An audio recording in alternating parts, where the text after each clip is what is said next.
ఏంది నా భార్యది message పెట్టుండదే, duty అయిపోయింది కూరగాయలు తీసుకొని రండి. మన వాట్సాప్ లో చూసినా కానీ బ్లూ టిక్లు పడవు కాబట్టి చూడలేదని చెప్పేసి సరిపోతాది. ఏంటి ఇంకో మెసేజ్ కూడా పంపించుండదే, మీ ఫ్రెండ్ ఎవరో సుమిత్ర అంట, ఎలా ఉన్నారో అడిగినాడని చెప్పమనింది. సుమిత్ర ఎవరా? చెప్పండి. ఎవరు మే సుమిత్ర?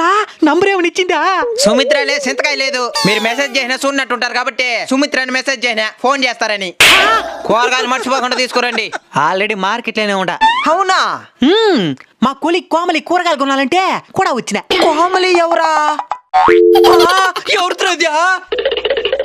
ఎవడి? ఎక్కడ? నువ్వెక్కడా? కూరగాయల మార్కెట్ లో. కోమలిలా కొలిగిలే ఊరికే చెప్పిన. ఎడదిరి మార్కెట్కి వెళ్ళిపోయినావు కాబట్టి కూరగాయలు కొనుక్కొచ్చాయి. భయంగా ఉండదా?